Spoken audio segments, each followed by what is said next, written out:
اب میں ملتمس ہوں حجت الاسلام والمسلمین مولانا ڈاکٹر مرزا عسکری خان صاحب سے کروائیں اور نقل و میں برہوں برحبیب خدا ختم الانبیاء والا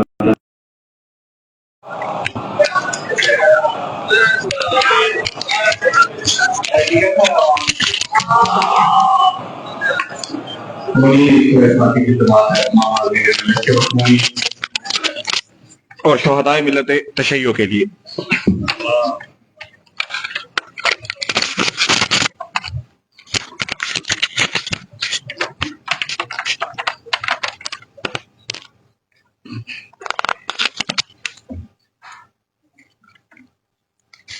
السلام علیکم ورحمۃ اللہ.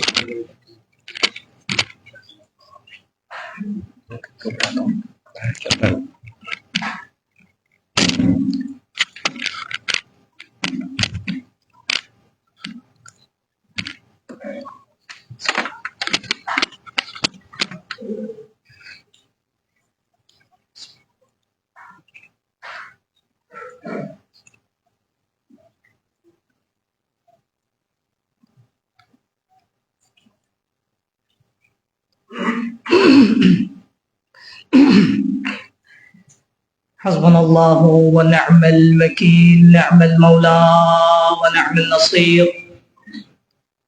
ولا حول ولا قوة الا باللہ العلی العظیم. اعوذ باللہ من الشیطان الرجیم، بسم اللہ الرحمن الرحیم. الحمد للہ رب العالمین، والحمد للہ الذی ہدانا لہذا وما كنا لنهتدی لولا ان ہدانا اللہ. ثم الصلاة والسلام والتحیة والإکرام على سید بریته وافضل خلیقته محبوب رب المشرقين والمغربين جد الحسن والحسين مولانا ومولى الثقلين أبي القاسم المصطفى محمد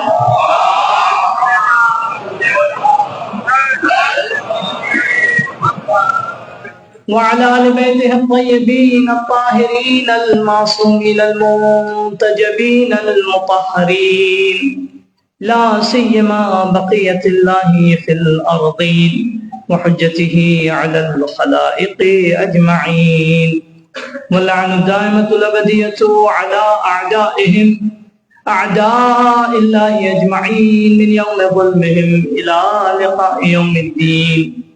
أما بعد، فقد قال الله تبارك وتعالى في كتابه الحكيم وقوله الحق وهو أصدق القائلين. بسم الله الرحمن الرحيم. يا أيها الذين آمنوا استجيبوا لله وللرسول إذا دعاكم لما يحييكم.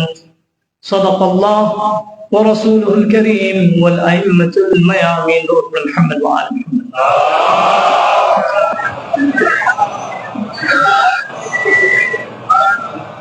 عزیزان محترم، ایک فقہی مسئلہ جلدی سے بتاتا چلوں سب کی جانکاری کے لیے، اور عام طور سے ماہ اعظم میں یہ مسئلہ سب اس سے مبتلا ہوتے ہیں.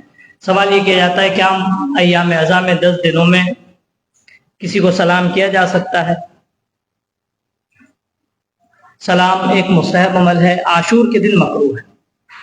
عاشور کے دن صبح عاشور طلوع فجر سے لے کر حتی شب عاشور سے لے کر جو ہے وہ شام غریبہ تک کسی کو سلام نہ کریں، لیکن اگر کسی نے سلام کر لیا تو اس کا جواب واجب ہے، لہذا سلام کرنے میں کوئی حرج نہیں. دوسرا سوال، کیا کسی سے مصافحہ کر سکتے ہیں؟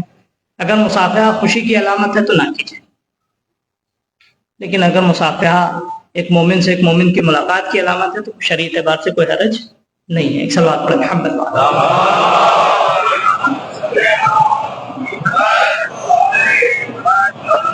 محترم. آیت ہے قرآن مجید کی سورہ انفال کی 24ویں آیت، جس کو سرنامہ کلام قرار دیا.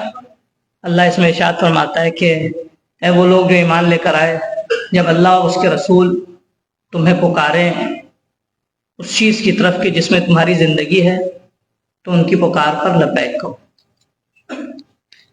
اس آیت کے ذیل میں جو عنوان ہے مجلس کا، امام حسین علیہ السلام کی زندگی کے اصول اور آپ کا طرز زندگی.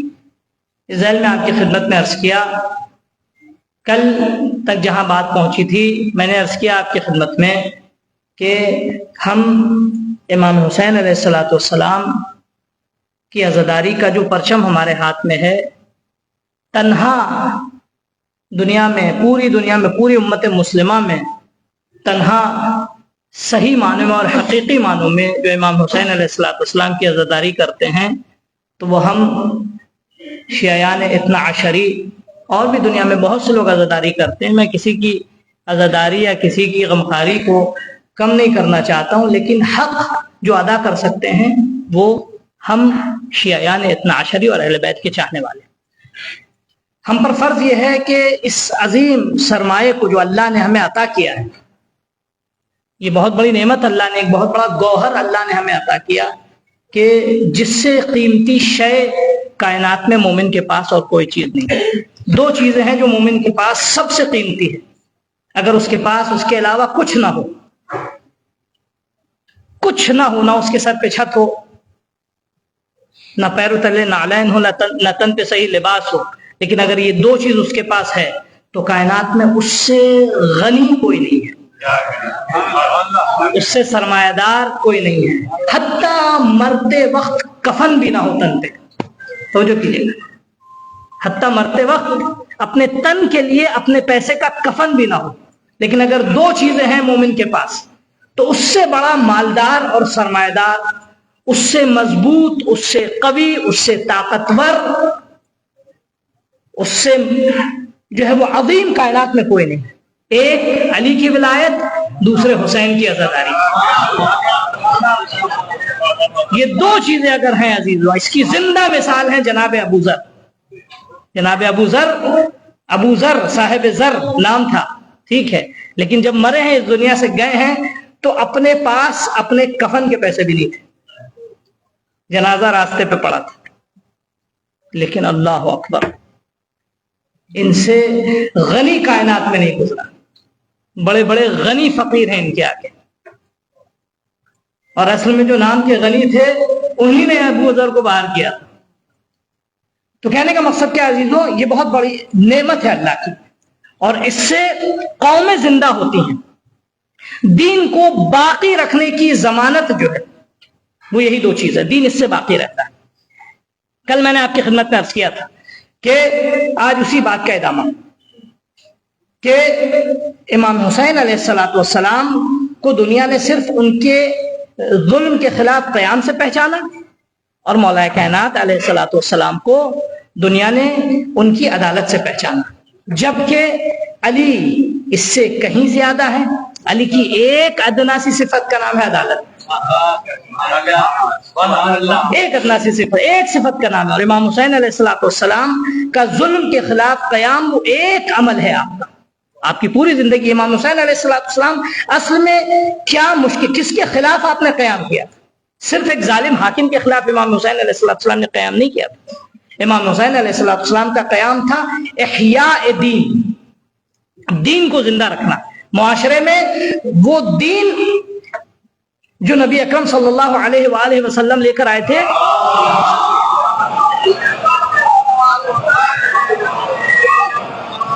اس کو زندہ. کیا کہا امام حسین نے کہ میں انی لم اخرج اشرا ولا بطرا ولا مفسدا ولا ظالما، میں روئے زمین پہ شر پھیلانے کے لیے میں نے قیام تھوڑی کیا، میں نے تباہی مچانے کے لیے تھوڑی قیام کیا. میں نہ مفسد ہوں اور نہ ہی ظالم ہوں، میں کسی پہ ظلم نہیں کرنا چاہتا.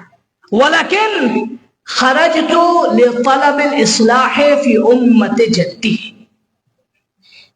میں نے قیام کس لیے کیا ہے؟ تاکہ میرے جد کی امت سیدھی ہو جائے، میرے جد کی امت کی اصلاح ہو جائے. اس کے بعد کیا فرماتے ہیں؟ اسیر بسیرت جدی، میں چاہتا ہوں میں اپنے جد کی سیرت پہ چلوں. وابی علی بن ابی طالب، اور اپنے بابا علی بن ابی طالب کی سیرت پہ چلوں. پھر فرماتے اريد ان آمر بالمعروف وانہا عن المنکر، میں چاہتا ہوں کہ معروف کی ہدایت کروں، معروف کا حکم دوں اور منکر سے برائیوں سے لوگوں کو دور کرو. تو اصل میں امام حسین علیہ السلام کا جو قیام تھا وہ اصل دین کے احیاء کرنے کا تھا قیام. اس میں سر فہرست جو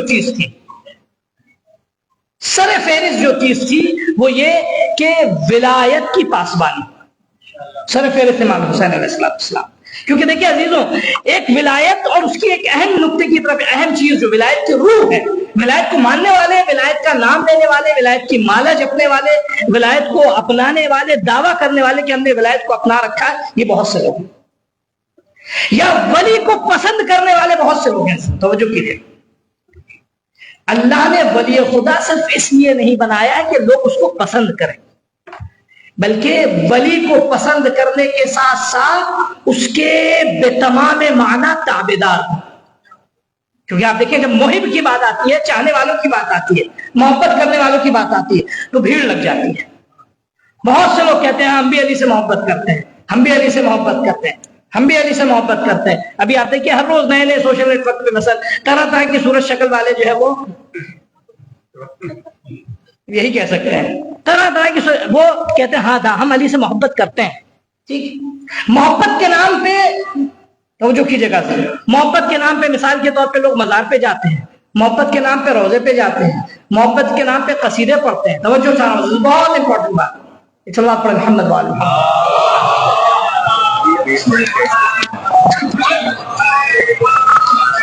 ایک اور اچھی سی صلوات پڑھیں محمد والے.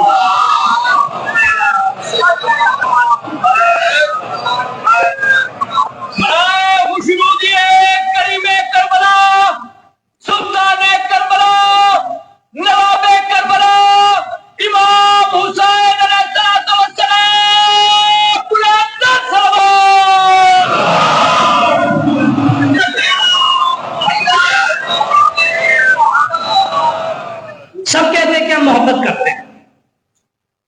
رسول خدا کے زمانے میں رسول خدا نے کتنے لوگ آ کے کہہ دیا رسول اللہ ہم آپ سے بہت محبت کرتے ہیں. آئے لوگ بڑے بڑے ہدیے لے کر آئے، بڑے بڑے تحفے لے کر آئے. آج کے زمانے میں ہر دور میں ایک اہم نقطے کی طرف آپ کو لے جانا چاہ رہا ہوں. ایک تھوڑا سا وقت آپ کا لوں گا فلسفہ حج کے حوالے سے، پھر اس کے بعد آپ کو ایک منزل کی طرف لے کر جانا. اس بات کا صحیح طریقے سے کمپریہنشن اور فہم ضروری کہ امام حسین علیہ السلام نے اصل میں بہت سارے اسباب تھے آپ کے قیام کے. ان میں سے ایک کو آج تک عرض کروں گا آپ کی خدمت میں، وہ یہ کہ ولایت سے صرف عشق و محبت نہیں بلکہ اس کا اتباع معاشرے میں راسخ ہو. میں نے اس کے محبت کرنے والے بہت سے لوگ ہیں، محبت میں لوگ قصیدے پڑھتے ہیں، محبت میں لوگ شعر پڑھتے ہیں، محبت کے نام پہ بہت سارے لوگوں کی بھیڑ جمع ہو جاتی ہے، بہت سارے لوگوں کی بھیڑ جمع ہو جاتی ہے. لیکن امام حسین علیہ السلام یا اہل بیت علیہ السلام کو بھیڑ نہیں چاہیے. کیا چاہیے وہ آپ کی خدمت میں عرض کروں. تھوڑا سا غور کیجیے گا. آپ یہ بتائیے اللہ سب کو ہر سال بار بار خاص کر جوانوں کو حج نوازے انشاءاللہ. ضرور جائیے انشاءاللہ. حج پہ آپ جاتے ہیں، جو لوگ گئے ہیں ان سے میں عرض کر رہا ہوں، جو نہیں گئے ان کو بتا دوں. حج پہ آپ جاتے ہیں، 5 دن کا ٹوٹل ٹاسک ہے. ایک دن کا عمرہ تمتع وہ تقریباً 5 گھنٹے میں ختم ہو جاتا ہے. جیسے انسان جو ہے مدینے سے احرام باندھ کے نکلتا ہے، جیسی رات کو پہنچا میکسیمم 24 گھنٹے ہم مان کے چلتے، ختم. طواف، نماز طواف، سعی، تفسیر، ختم ہو گیا عمرہ. حج عمرہ تمتع میں طواف نساء بھی نہیں.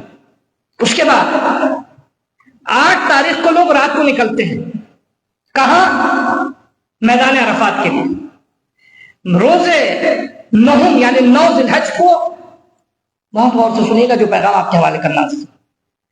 روز 9 ذی الحج کو میدان عرفات میں زوال کے وقت سے لے کے مغرب تک صرف بیٹھنا ہے.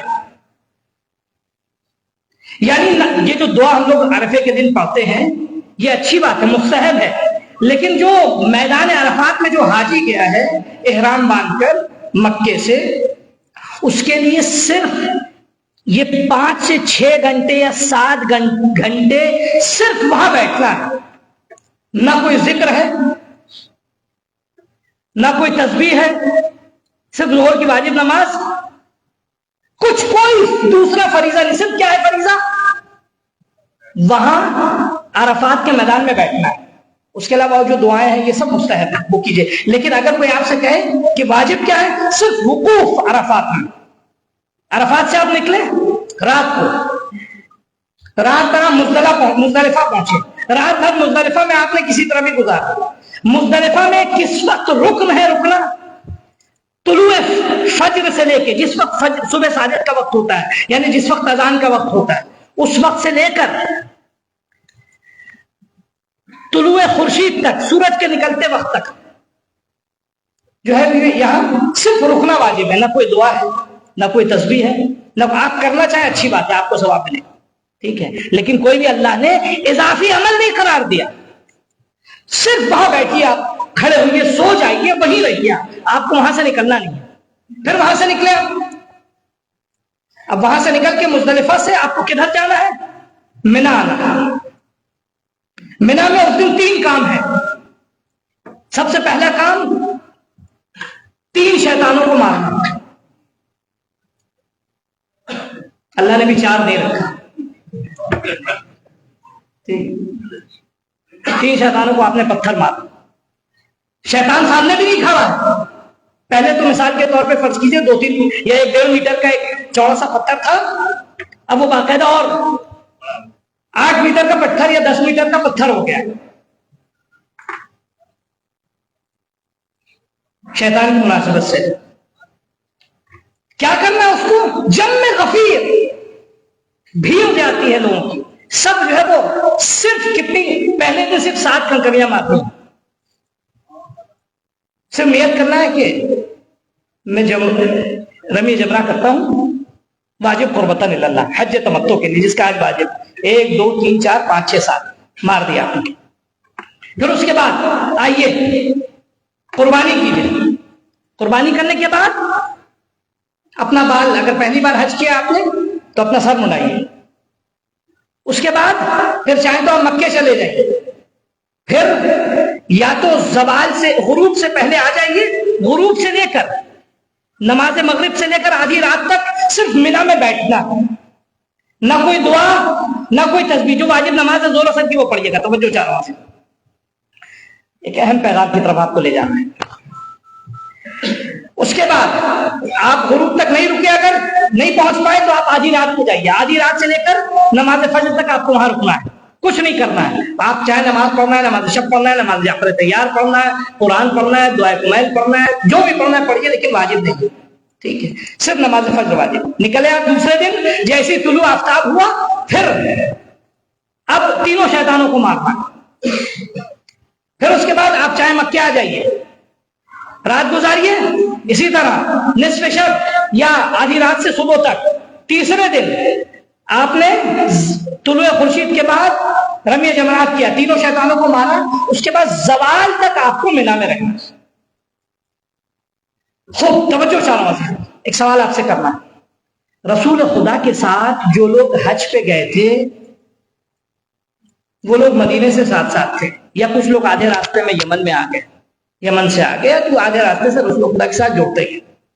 مکے میں رسول خدا کے پاس میدان عرفات میں بھی سب ساتھ تھے. اس زمانے کا حج یہ تھا کہ سارے حاجی کا قائد ایک تھا. الگ الگ ملکوں والے حاجیوں والی مثال نہیں تھی کہ مثال کے طور پہ ہندوستان والوں کا ایک خیمہ، پاکستان والوں کا، یا ہندوستان پاکستان بنگلہ دیش شری لنکا والوں کا مثال کے طور پہ ایک زون، یو ایس والوں کا ایک زون، یورپ والوں کا ایک زون، عربوں کا ایک زون. الگ الگ زون نہیں تھے، وہاں سارے حاجی سب ایک ساتھ تھے اور سب ایک جگہ بیٹھے تھے. میدان عرفات میں سب ایک ساتھ تھے، میدان مزدلفہ میں سب ایک ساتھ تھے.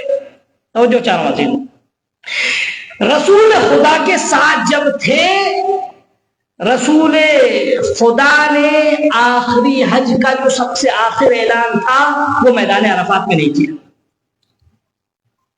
18 غدیر کو جو اعلان تھا، توجہ کیجیے گا عزیز، کیوں میدان عرفات میں نہیں کیا؟ میدان مزدلفہ میں کیوں نہیں کیا؟ اس کے بعد منا میں کیوں نہیں کیا؟ کیا فلسفہ ہے یا رسول اللہ؟ تو رسول خدا جواب دیں گے، اگر تمہیں فلسفہ حج سمجھ میں آ گیا تو پھر ولایت کے اعلان کا فلسفہ بھی سمجھنا ہے. اور جو کیا ہے فلسفہ رسول خدا؟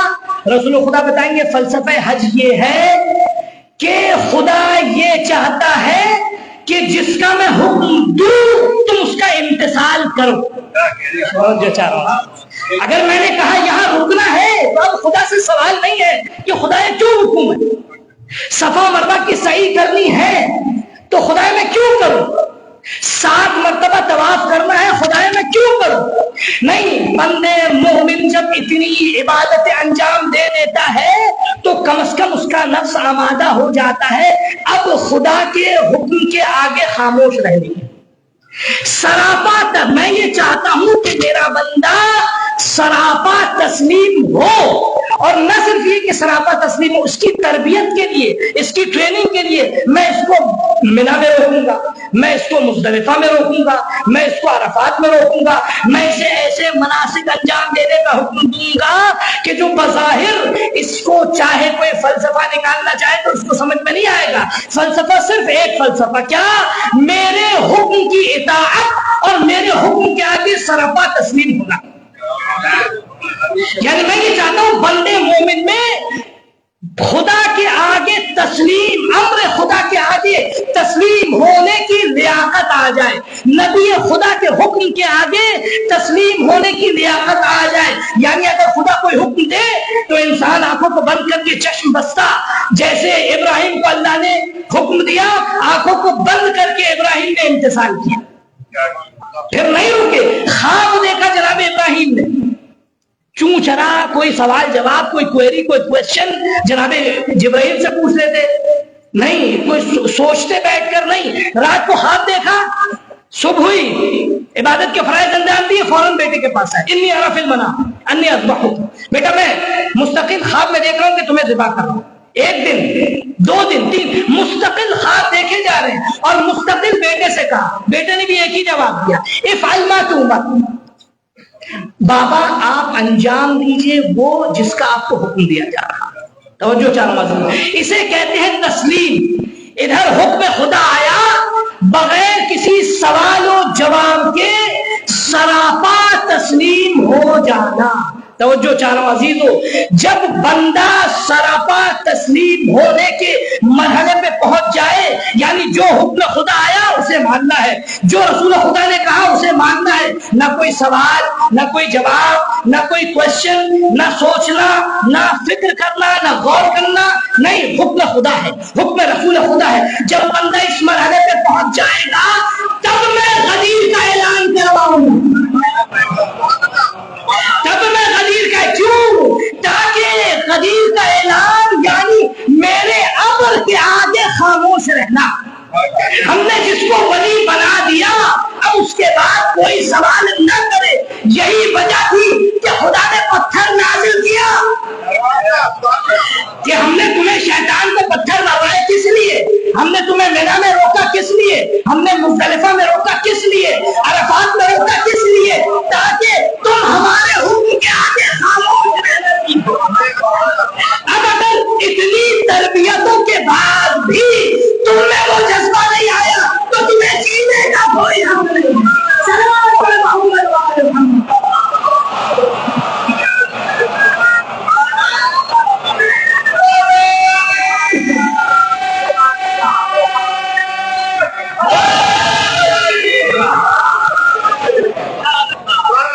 تمہیں جینے کا کوئی حق نہیں ہے. جینے کا حق صرف اس کو ہے کہ جو سراپا تسلیم ولایت ہو سکے. یعنی دیکھیے ایک چیز میں اس کو ذہن میں رکھیے گا، خدا ایک چیز ذہن میں رکھیے گا، یہ اثر حاضر کے لیے بھی ہے. خدا جب بھی کسی امتحان میں مبتلا کرتا ہے اپنے بندے کو، شرط یہ ہے کہ بندہ مطیع پروردگار. اگر خدا کبھی بھی کسی امتحان میں اپنے بندے کو مبتلا کرتا ہے، کسی آزمائش میں ڈالتا ہے، تو خدا کبھی بھی اپنے بندے کو اکیلا نہیں چھوڑتا. توجہ چاروں عزیزو، قرآن مجید کی سری آیت وَإِذِ ابْتَلَىٰ إِبْرَاهِيمَ رَبُّهُ، اللہ نے ابراہیم کے رب نے ابراہیم سے بہت سارے امتحان دیے. اب یہ بتائیے جتنے بھی امتحان دیے ہر امتحان دوسرے امتحان سے سخت تھا. ہر امتحان دوسرے امتحان سے سخت تھا.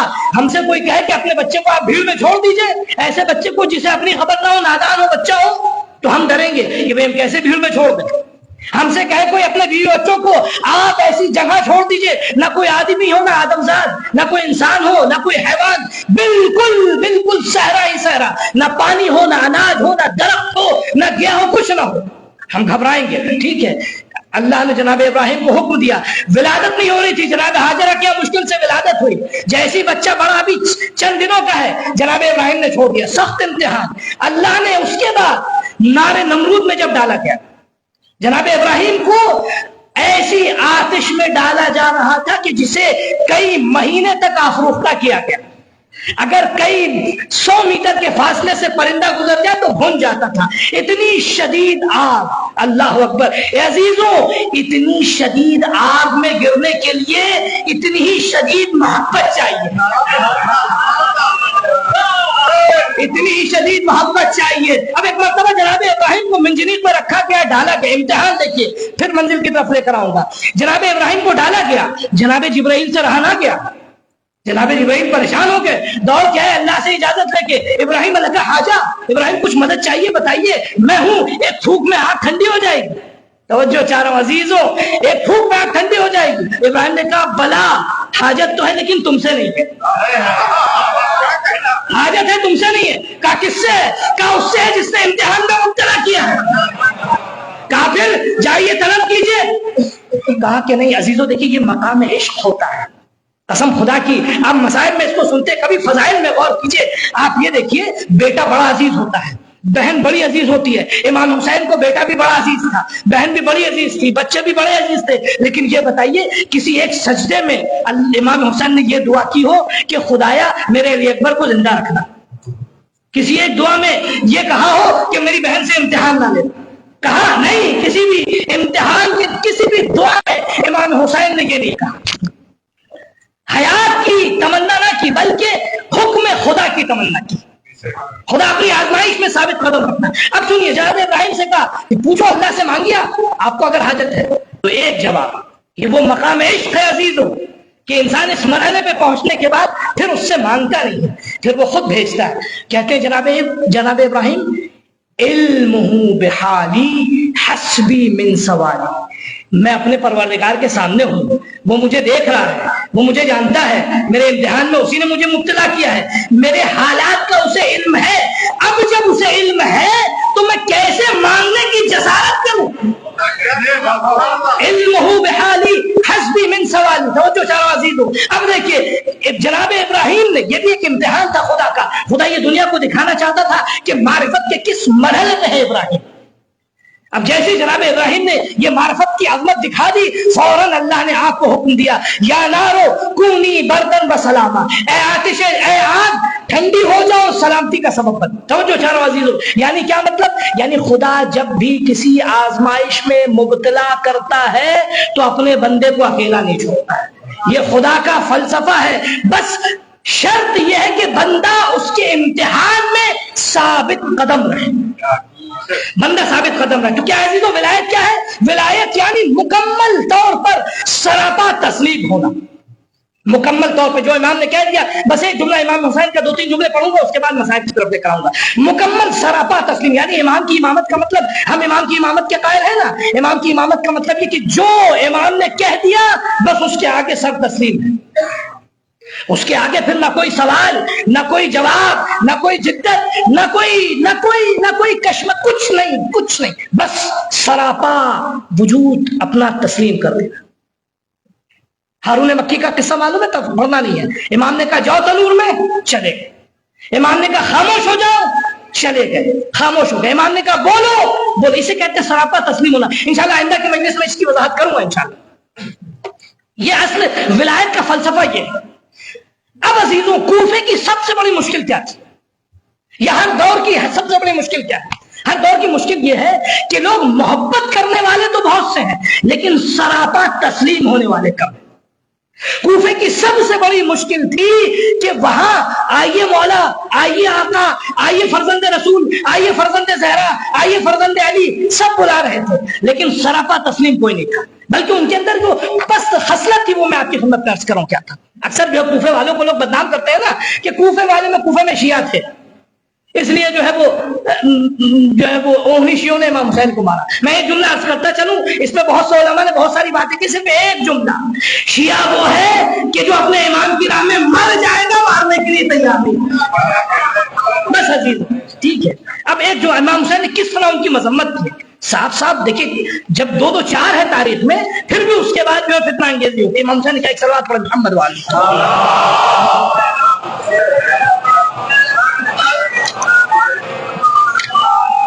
امام حسین علیہ السلام نے جب کوفے والوں نے امام کو بلایا، امام کو خط بھیجا، تو امام علیہ السلام نے ان کو خطاب کر کے لیٹر لکھا، اور لیٹر لکھنے کے بعد فرماتے ہیں، کیا فرماتے ہیں، جلدی میں اس کو پڑھوں گا، جو اہم نقطہ اسی کا ترجمہ کروں گا کیونکہ آپ بارہ سنتے ہیں۔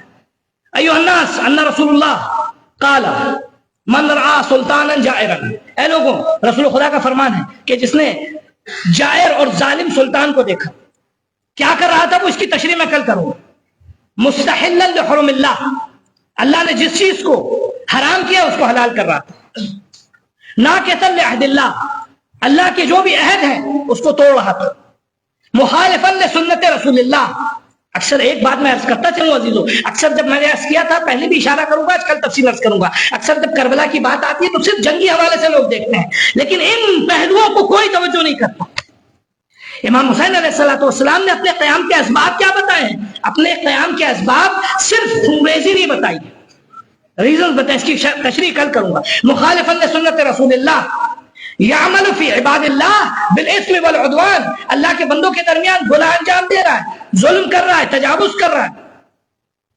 فلم یغیر علیہ بفعل ولا قول، تو اب اگر کوئی ایسے شخص کو دیکھے، چاہے وہ پچھلے زمانے کا یزید ہو، چاہے آج کا یزید ہو، چاہے آج کا ایک عام انسان ہو یا حاکم ہو، اگر کسی بھی شخص کو، یہاں حاکم کی شرط نہیں عزیز ہو، اگر کہیں کوئی بھی کسی شخص کو یہ دیکھتا ہے کہ وہ یہ چار کام انجام دے رہا ہے، کیا کہ وہ ظلم کر رہا ہے، حرام کو حلال کر رہا ہے، اللہ کے عہد کو توڑ رہا ہے، چاہے عہد جیسا بھی ہو، سب سے بڑا عہد اللہ کا ولایت ہے، اس کے علاوہ جتنے بھی عہد ہیں اس کو توڑ رہا ہے، رسول کے سنت کی مخالفت کر رہا ہے، اور اللہ کے بندوں کے درمیان میں ظلم و جور کر رہا ہے، اسے دیکھ کر ایک انسان خاموش بیٹھا رہے اور کچھ نہ کہے، سب پھر خدا کیا کرے گا؟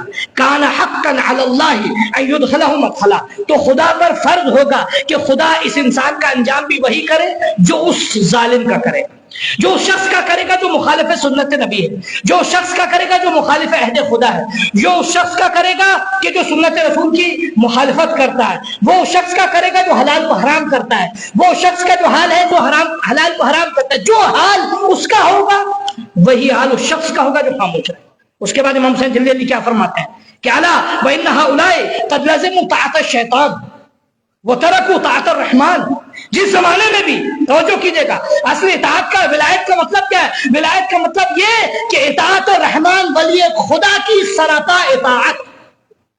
وہ لوگ کیا مشکل کیا تھی اس زمانے کی، اور جس زمانے میں یہ مشکل ہوگی اس زمانے میں یہ فساد برپا ہوگا، اس زمانے میں پھر انسان اسی چیز کا مصداق ہوگا، کیا لازم طاعت الشیطان، شیطان کی اطاعت کی، وہ ترکوا طاعت الرحمن، رحمان کی اطاعت کو چھوڑا، واظہر الفساد، زمین پہ فساد ظاہر کیا، وعطل الحدود، اللہ کی حدود کو پامال کیا۔ اس کے مصادیق بیان کروں گا کیونکہ اس طرح جلدی صرف عناوین بیان کر کے کافی نہیں ہے، اس کے مصداق جب تک ہم اپنی زندگی میں اس کے مصادیق تلاش نہیں کریں گے اس وقت تک کربلا فہمی نہیں ہو سکتی ہے۔ کربلا کو سمجھنے کے لیے ہم کو ان الفاظ کے مصادیق کو، اس کے ایگزامپلز کو اپنی لائف میں ہمیں دیکھنا ہوگا، اپنی زندگی میں۔ اگر ہم نے زمانے میں یزید جیسے زمانے کا ظلم دیکھ لیا تو اس زمانے کو ہم بہتر سمجھ سکتے ہیں۔ پھر کیا فرماتے ہیں آگے؟ اب آگے ہم بہت ساری باتیں چھوڑ کے، وقد اتتکم کتبکم، تمہارے لیٹرز میرے پاس بار بار آ رہے تھے، وقدمت علیہ رسولکم، تمہارے میسنجرز بھی میرے پاس آئے، ببیعتکم، یہ کہہ کر آئے کہ ہم بیعت کے لیے تیار ہیں، اور ہم 18,000 لوگوں کی طرف سے بیعت کر رہے ہیں، ہم سب کی طرف سے آپ کی بیعت کر رہے ہیں۔ انکم، کیا کہا تھا انہوں نے؟ لا تسلمونی، تم ہمیں اکیلا چھوڑ کے نہیں جاؤ، ولا تخذلونی، ہمیں رسوا نہیں کرو، فإن تممتم، اگر تم اپنے اس بات پہ قائم رہے، علی بیعتکم، اور بیعت تمہاری پابرجا رہی، تصیبوا رشدکم، تو تم ہدایت کے راستے پہ پہنچ جاؤ گے۔ فأنا الحسین ابن علی وابن فاطمہ بنت رسول اللہ، میں حسین ابن علی ابن فاطمہ بنت رسول اللہ، بس اپنی بات کو ختم کرو، مسائل کی طرف آنا واضح۔ کیا فرماتے؟ نفسی مع انفسکم، اگر تم اپنی بیعت پہ ثابت قدم رہے تو یاد رکھنا میرا نفس تمہارے نفس کے ساتھ ہوگا، میرا پورا وجود تمہارے ہمراہ ہوگا، وہ اہلی مع اہلیکم، اور میرے اہل، میرے خاندان والے، میرے کنبے والے سب تمہارے ہمراہ ہوں گے۔ اس کے بعد عجیب جملہ فرماتے ہیں امام حسین نے اس دور کی عکاسی کی، میں نے کیا کہا تھا، کیوں میں نے غدیر کی بات، غدیر کا فلسفہ کیا تھا؟ سراپا تسلیم ہو جانا، صرف محبت کا دعویٰ کر دینا یا بیعت کا دعویٰ کر دینا اس بات کی دلیل نہیں کہ ہم حسین کے ساتھ ہیں، اگر سراپا قائم رہے اپنے عہد پر تب ہم حسین کے ساتھ ہیں۔ کیا فرماتے ہیں امام حسین؟ فلکم فی اسوۃ وان لم تفعلوا، اگر تم نے ایسا نہ کیا، امام حسین کو سب معلوم تھا کہ ایسا کر سکتے ہیں، وان لم تفعلوا یعنی تم نے بیعت کی، بعد میں توڑ دی، ونقضتم عہدکم، اپنا عہد بھی توڑ دیا، وخلعتم بیعتی من اعناقکم، ہماری بیعت کو اپنے گردنوں سے اتار دیا، فلعمری، قسم خدا کی، اپنی جان کی قسم، ما ہی لکم بنکر، یہ تم سے کوئی عجیب بات نہیں ہے، تم اس سے پہلے بھی کر چکو، تم نے یہ ہمارے بابا کے ساتھ کیا، تم نے یہ ہمارے بھائی کے ساتھ کیا۔ توجہ چاہ رہا ہوں عزیزو، امام حسین جب میدان میں اترے تھے، دو تین باتیں واضح کی، جب میدان میں اترے تھے تو اپنے دوستوں کو بھی پہچانتے تھے، دشمنوں کو بھی پہچانتے تھے، یعنی آنکھ بند کر کے نہیں اترے تھے۔ دوسری بات، جب میدان میں آئے تو اپنے ساتھ آنے والوں کی شرائط اور کنڈیشنز بھی بتا دی، مکمل فلسفہ بتا دیا کہ اگر حسین کے ساتھ ہونا ہے تو مکمل سراپا تسلیم ہونا ہوگا، کہیں بھی ایک لمحے کے لیے بھی اگر ہم کو چھوڑا تم نے، ایک لمحے کے لیے بھی تم نے گریز کیا، یعنی ولایت یعنی کیا؟ ایک سب سے بڑی مشکل جو تھی اس زمانے کی، اور جس زمانے میں یہ ہوگا وہ زمانہ کوفے جیسا زمانہ ہوگا، ولایت کے آگے سراپا تسلیم ہونا ہے۔ اس کی تشریح توضیح انشاءاللہ آئندہ آپ کی خدمت میں عرض کروں گا۔ امام حسین کی کیا ایک فلسفہ کیا تھا آپ کے قیام کا؟ یعنی لوگ ولایت کے تابعدار ہو جائیں، مطیع ہو جائیں، یعنی اس طرح فرما بردار ہو جائیں کہ امام حسین علیہ السلام کہیں بھی کہ جاؤ میں تم سے اپنی بیعت اٹھاتا ہوں، تو جواب میں کہے کہ مولا 70,000 بار بھی مار کے ہمیں جلا دیا جائے، ہماری خاک کو آسمان میں اڑا دیا جائے، لیکن ہم آپ کو چھوڑ کے نہیں جائیں گے۔ اللہ اکبر۔ عزیزوں، آج ایک مصائب کا ایک اہم ٹکڑا شاید اس زاویے سے آپ نے نہیں سنا ہوگا، وہ آپ کے حوالے کرنا، اور جتنا پھر گریہ کر سکتے ہیں کیجیے گا۔ دو لوگ ایسے ہیں کہ جنہوں نے کربلا میں بی بی زہرا سے توسل کیا، دو لوگوں نے، اور دو مقام پہ توسل ہوا ہے،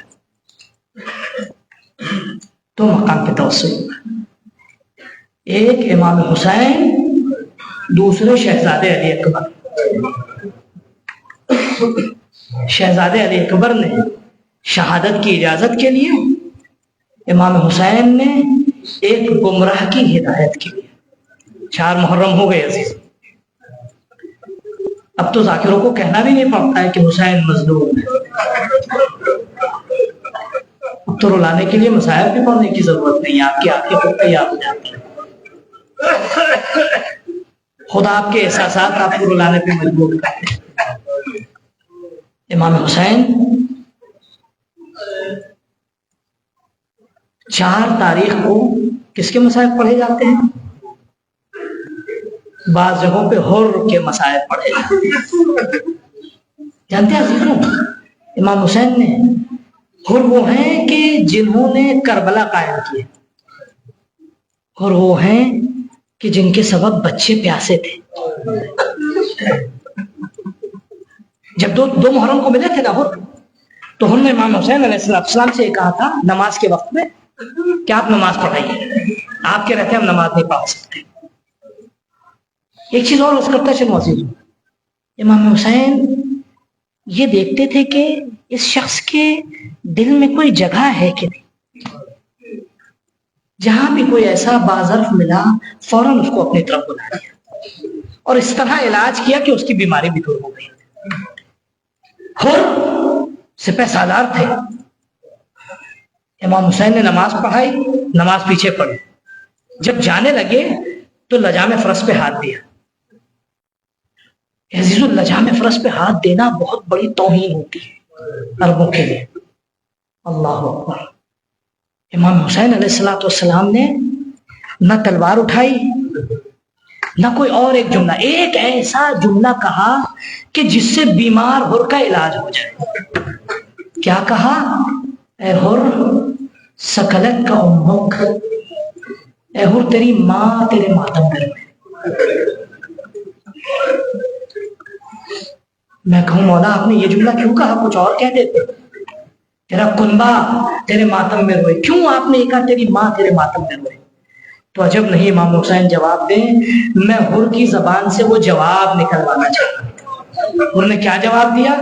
اے حسین, اگر آپ کی ماں فاطمہ نہ ہوتی,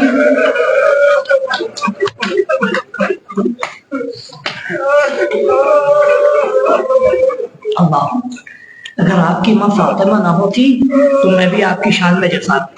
اللہ اکبر. یہاں امام حسین نے اپنی ماں سے توسل کیا ہے, ماں حر کی ہدایت کر.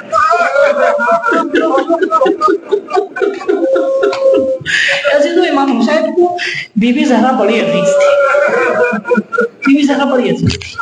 ایک مرتبہ جیسے حر نے یہ کہا, امام حسین خاموش ہو گئے. امام حسین نے کچھ نہیں کہا. شب عاشور آ گئی. اب یہ سپہ سالار رات بھر ٹہل رہا ہے. صبح نمودار ہوئی, بس سارے مسائل چھوڑتے ہوئے جلدی جلدی ہاتھوں کو جوڑا, ہاتھوں میں رسی باندھی. بیٹے سے کہا میری آنکھوں میں بھی پٹی باندھ. کہا مجھے اسیروں کی طرح لے کر چل. بیٹا اسیروں کی طرح اپنے باپ کو لے کے چلا. جیسے امام حسین کے خیمے سے حر اور ان کا بیٹا قریب ہوا تو ایک مرتبہ بیٹے نے صدائیں سنی, اللہ اکبر, اللہ, بابا تکبیر کی صدائیں آ رہی. ایک مرتبہ حر نے کہا بیٹا جب آقا حسین نزدیک ہو تو مجھے بتا دے. حر کے بیٹے اپنے بابا کو لے کر آ گئے. جیسے امام حسین سے نزدیک ہوئے ایک مرتبہ حر نے اپنے آپ کو قدموں میں گرا دیا. عزیزو, آپ کی طرف سے ایک جملہ کہوں گا. حر نے جیسے قدموں میں گرایا, امام حسین نے حر کو اٹھایا, گلے سے لگایا. حر نے ایک جملہ کہا, اے آقا کیا میری توبہ قبول ہو جائے؟ اس سے پہلے امام حسین نے کہا, حر تمہاری جگہ قدموں پہ نہیں ہے, میرے سینے پر. میں کہوں گا اے کریم امام, آپ کتنے کریم ہیں, کتنے رؤوف ہیں. اے مولا, ہم بھی حر سے کم گنہگار ہیں مولا. ہم تو آپ کے چاہنے والے ہیں, ہم تو آپ کے بچوں پہ رونے والے ہیں. اے مولا, ہم تو آپ کے ماتم کرنے والے ہیں. اے مولا, ہم بھی گنہگار ہیں, آپ کی بارگاہ میں. جزاکم اللہ خیر الجزا. اے عزیزو, ایک مرتبہ حر کو گلے سے لگایا. اسی اسنا میں اب ایک عزیز و عجیب منظر تھا. اسی اسنا میں حر نے امام حسین سے آ کے کہا, آقا میں گنہگار ہوں, مجھے اجازت دیجیے. سب سے پہلے میرا بیٹا جائے, میں چاہتا ہوں میرے گناہوں کی توبہ ہو جائے. اللہ اکبر. امام حسین اجازت نہیں دیتے. نہیں, بوڑھے باپ سے جوان بیٹے کا ہم برداشت نہیں. آقا اجازت دے دیجیے, میں اپنے گناہوں کی توبہ کرنا چاہتا ہوں. امام حسین نے اجازت دی. حر کا بیٹا گیا. کچھ دیر کے بعد جب حر کے بیٹے نے آواز دی, اے بابا میری مدد کو آئیے. ایک مرتبہ جب حر آگے بڑھنے لگے, امام حسین نے ہاتھ سے روکا. اے حر, بوڑھا باپ جوان بیٹے کے لاشے پہ نہیں جا. میں کہوں اے آقا, علی اکبر کے لاشے پہ کون جائے؟ اے آقا جزاکم اللہ, ایسے ہی روتے رہیے عزیزو, خدا آپ کو کسی غم میں نہ ہوئے. اے عزیزو, حر کے بیٹے کا جنازہ ہے, ماتم ہوا, سب ہوئے. اب ایک مرتبہ حر نے بھی اجازت مانگی. حر گئے, لڑے, فرزند فاطمہ کا دفاع کیا. اے عزیزو, تھوڑی دیر کے بعد آقا کو آواز دی. حر کے پیشانی میں ایک تیر لگا تھا. اے عزیزو, حسین کتنے قریب ہے. حر نے حسین کی ماں کا احترام کیا تھا. اے عزیزو, امام حسین نے پیشانی کا تیر نکالا. جب پیشانی سے خون بہنے لگا تو ایک مرتبہ ایک رومال نکالا. اے حر, یہ میری ماں سے واقع ہوا ہے, یہ